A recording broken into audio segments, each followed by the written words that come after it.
ಇದು ಯಾವುದೇ ಥರ ಹೊರಗಡೆ ತಂದಿರುವಂಥ ಚಿಪ್ಸ್ ಅಲ್ಲ ಅಥವಾ ಪ್ಯಾಕೆಟ್ ಚಿಪ್ಸು ಅಲ್ಲ. ನಾನು ಮನೆಯಲ್ಲೇ ಮಾಡಿರುವಂಥ ಟೇಸ್ಟಿಯಾಗಿರುವಂಥ ಆಲೂಗಡ್ಡೆ ಚಿಪ್ಸು ತುಂಬ ಟೇಸ್ಟಿಯಾಗಿರುತ್ತೆ. ಖಂಡಿತ ವಿಡಿಯೋ ಕೊನೆವರೆಗೆ ನೋಡಿ. ಇವತ್ತಿನ ರೆಸಿಪಿಲಿ ಆಲೂಗಡ್ಡೆ ಚಿಪ್ಸ್ ಹೇಗೆ ಮಾಡೋದು ತೋರಿಸ್ತಾ ಇದ್ದೀನಿ. ತುಂಬ ಟೇಸ್ಟಿಯಾಗಿರುತ್ತೆ, ಎಲ್ರಿಗೂ ಕೂಡ ಇಷ್ಟ ಆಗುತ್ತೆ. ಇದಕ್ಕೆ ನಾನಿಲ್ಲಿ ಒಂದು 2 kg ಆಗೋಷ್ಟು ಆಲೂಗಡ್ಡೆನ ವಾಶ್ ಮಾಡ್ಕೊಂಡು ಇಟ್ಕೊಂಡಿದ್ದೀನಿ. ನೋಡಿ ಈ ಥರ ದೊಡ್ಡ ದೊಡ್ಡದಾಗಿರುವಂಥ ಆಲೂಗಡ್ಡೆನ ಆಯ್ಕೆ ಮಾಡ್ಕೊಂಡು ತೊಗೊಂಬರಬೇಕು. ವಾಶ್ ಮಾಡಿಕೊಂಡು ನೋಡಿ ನಾನಿಲ್ಲಿ ಚಿಪ್ಸ್ ಮೇಕರ್ ಇರುತ್ತಲ್ಲ, ಅದರಿಂದ ಈ ಥರ ಚಿಪ್ಸ್ಗಳನ್ನು ಮಾಡ್ಕೊಳ್ಳಿ. ಸಿಪ್ಪೆ ಯಾವುದೇ ರೀತಿ ತೆಗಿಯೋ ಅಗತ್ಯನೇ ಇಲ್ಲ, ಕ್ಲೀನಾಗಿ ವಾಶ್ ಮಾಡಿಕೊಂಡ್ರೆ ಸಾಕು ಆಲೂಗಡ್ಡೆನ. ಈ ಥರ ನೋಡಿ ತುಂಬ ಸುಲಭವಾಗಿ ಆಗಿಬಿಡುತ್ತೆ. ಈ ಥರ ಚೆನ್ನಾಗಿರುವಂಥ ಚಿಪ್ಸ್ ಮೇಕರ್ ಇದ್ದರೆ ಆಲೂಗಡ್ಡೆ ಚಿಪ್ಸ್ ಮಾಡೋದೇನು ತಡ ಆಗೋದೇ ಇಲ್ಲ, ಅಷ್ಟು ಬೇಗ ಮಾಡಿಬಿಡ್ಬೋದು. ಇದು ನೋಡಿ ಈ ಥರ ಚಿಪ್ಸ್ ಮೇಕರಿಂದ ಚಿಪ್ಸನ್ನು ಮಾಡ್ಕೋಬೇಕು. ನೋಡ್ತಿರ್ಬೋದು, ಈ ಥರ ಮಾಡ್ಕೊಳ್ಳಿ. ಸಿಪ್ಪೆ ಏನು ಎಕ್ಸ್ಟ್ರಾ ಉಳಿಯುತ್ತಲ್ಲ ಅದನ್ನು ಹಾಕಬಾರ್ದು, ಅದನ್ನು ರಿಮೂವ್ ಮಾಡಿ. ಇದೇ ಥರ ನಾನು ಎಲ್ಲವನ್ನು ಈ ಥರ ಚಿಪ್ಸ್ ಮೇಕರಿಂದ ಚಿಪ್ಸನ್ನು ಮಾಡ್ಕೊಂಡಿದ್ದೀನಿ. ಇನ್ನು ಮುಂದೆ ಏನಿದೆ ನೋಡಿ, ಅದು ತುಂಬ ಇಂಪಾರ್ಟೆಂಟ್ ಕೆಲಸ. ಈ ಚಿಪ್ಸ್ ಮಾಡ್ಕೊಂಡಾದಮೇಲೆ ಇದನ್ನು ನಾವು ಕ್ಲೀನಾಗಿ ವಾಶ್ ಮಾಡ್ಕೋಬೇಕು. ಒಂದು 2ರಿಂದ 3ರಿಂದ 4 ನೀರಲ್ಲಿ ಇದನ್ನು ವಾಶ್ ಮಾಡಿಕೊಂಡ್ರು ತೊಂದರೆ ಇಲ್ಲ. ಇದರಲ್ಲಿ ಯಾವುದೇ ರೀತಿ ಸ್ಟಾರ್ಚ್ ಇರಬಾರ್ದು. ಆಲೂಗಡ್ಡೆ ಮೇಲೆ ಸ್ಟಾರ್ಚ್ ಇರುತ್ತಲ್ಲ, ಅದಂತೂ ಒಂಚೂರು ಇರಬಾರ್ದು. ಅದನ್ನೆಲ್ಲವನ್ನು ನೀರಲ್ಲಿ ಚೆನ್ನಾಗಿ ವಾಶ್ ಮಾಡ್ಕೋಬೇಕು. ಒಂದು 3ರಿಂದ 4 ನೀರನ್ನು ಚೇಂಜ್ ಮಾಡಿಕೊಂಡು ವಾಶ್ ಮಾಡ್ಕೋಬೇಕು. ನಾನಿಲ್ಲಿ ಒಂದು ಸತಿ ತೋರಿಸಿದ್ದೀನಿ ಅಷ್ಟೇ. ನೀವು ಚೆನ್ನಾಗಿ 2ರಿಂದ 3 ಸತಿ ನೀವು ಇದನ್ನು ನೀರಲ್ಲಿ ವಾಶ್ ಮಾಡ್ಕೊಳ್ಳಿ. ವಾಶ್ ಮಾಡಿಕೊಂಡು ನೋಡಿ, ನೆಕ್ಸ್ಟು ನಾನಿಲ್ಲಿ ಒಂದು ಗ್ಯಾಸ್ ಮೇಲೆ ದೊಡ್ಡ ಪಾತ್ರೆಗೆ ಒಂದು 2ರಿಂದ 3 ಲೀಟ್ರ್ ಆಗೋಷ್ಟು ನೀರನ್ನು ಕುದಿಯೋಕೆ ಇಟ್ಟಿದ್ದೀನಿ. ಹಾಗೆಯೇ ಉಪ್ಪನ್ನು ಕೂಡ ಇದಕ್ಕೆ ಸೇರಿಸ್ಕೊತಾ ಇದ್ದೀನಿ. ಒಂದು 3 ಟೇಬಲ್ ಸ್ಪೂನ್ ಆಗೋಷ್ಟು ಉಪ್ಪನ್ನು ಸೇರಿಸ್ಕೊಳ್ಳಿ. ಆವಾಗ ವಾಶ್ ಮಾಡ್ಕೊಂಡಂಥ ಈ ಚಿಪ್ಸ್ ಏನಿರುತ್ತಲ್ಲ ಅದನ್ನು ಆ ನೀರಲ್ಲಿ ಹಾಕೋಬೇಕು. ಕುದಿಯೋಂಥ ನೀರಲ್ಲಿ ಹಾಕ್ಕೊಂಡು ಇದನ್ನು ಜಾಸ್ತಿ ಹೊತ್ತು ಏನು ಬಿಡೋದು ಬೇಡ. ಜಸ್ಟು ಅಲ್ಲಿ ಹಾಕಾದ್ಮೇಲೆ ಟ್ರಾನ್ಸ್ಪರೆಂಟಾಗಿ ಆಲೂಗಡ್ಡೆ ಏನು ಕಾಣೋಕ್ಕೆ ಸ್ಟಾರ್ಟ್ ಆಗುತ್ತಲ್ಲ, ತಕ್ಷಣ ತೆಗೆದುಬಿಡಬೇಕು.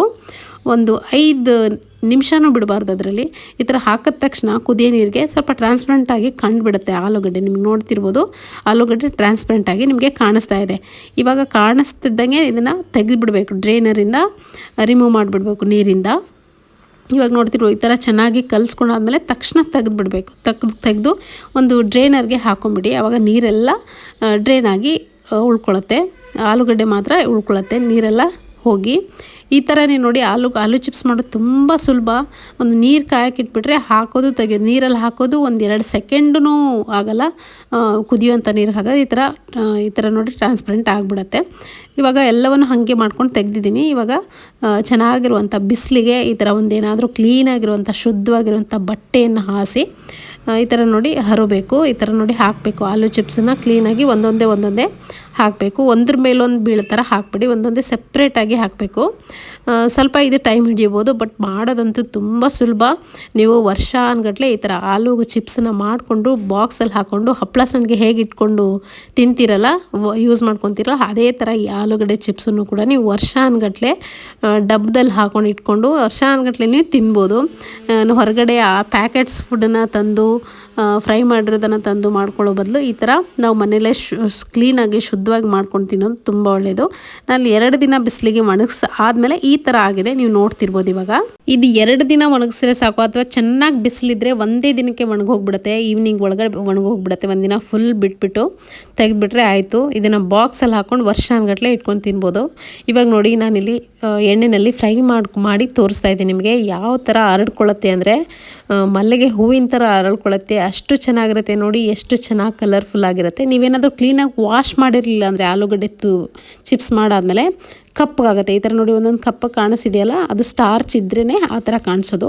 ಸ್ಟಾರ್ಚ್ ಹೋಗೋವರೆಗೂ ಚೆನ್ನಾಗಿ ನೀವು ವಾಶ್ ಮಾಡ್ಕೋಬೇಕು, ಒಂದು 2ರಿಂದ 3 ಸತಿ ನೀರಲ್ಲಿ.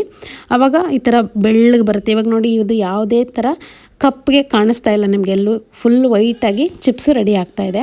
ಇದೇ ಥರ ಒಂದು ಸುಮಾರು ಆಲೂಗಡ್ಡೆ ಚಿಪ್ಸನ್ನು ರೆಡಿ ಮಾಡಿಕೊಂಡು ಫ್ರೈ ಮಾಡ್ಕೊಂಡು ಇಟ್ಕೊಂಡಿದ್ದೀನಿ. ನೋಡ್ತಿರ್ಬೋದು ಎಷ್ಟು ಕ್ರಿಸ್ಪಿಯಾಗಿದೆ ಅಂಥೇಳಿ.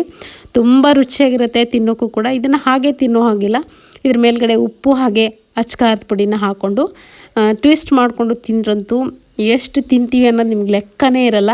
ಮಾಡಿದ್ದೆಲ್ಲ ಒಂದೇ ದಿನಕ್ಕೆ ಖಾಲಿ ಮಾಡಬೇಕು ಅಂತ ಅನಿಸುತ್ತೆ, ಅಷ್ಟು ರುಚಿಯಾಗಿರುತ್ತೆ.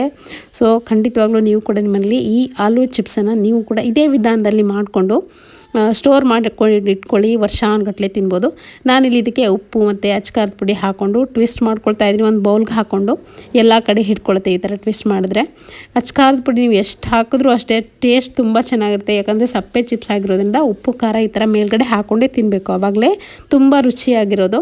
ಇದನ್ನು ಅನ್ನ ಸಾರು ಜೊತೆಗೆ ಸೈಡಲ್ಲಿ ಇಟ್ಕೊಂಡು ತಿನ್ಬೋದು, ಅಥವಾ ಸ್ನ್ಯಾಕ್ಸ್ಗೆ ಸಂಜೆ ಫ್ರೈ ಮಾಡಿ ಮಕ್ಳಿಗೆ ಕೊಡ್ಬೋದು. ತುಂಬ ಇಷ್ಟಪಟ್ಟು ತಿಂತಾರೆ ಮಕ್ಕಳಂತೂ. ಸೊ ಇವತ್ತಿನ ಈ ರೆಸಿಪಿ ನಿಮಗೆ ಖಂಡಿತ ಇಷ್ಟ ಆಗಿದೆ ಅಂದ್ಕೊಳ್ತೀನಿ. ಇಷ್ಟ ಆಗಿದ್ರೆ ಒಂದು ಲೈಕ್ ಮಾಡಿ. ಮತ್ತೆ ಸಿಗ್ತೀನಿ ಮತ್ತೊಂದು ರೆಸಿಪಿಯೊಂದಿಗೆ. Thank you.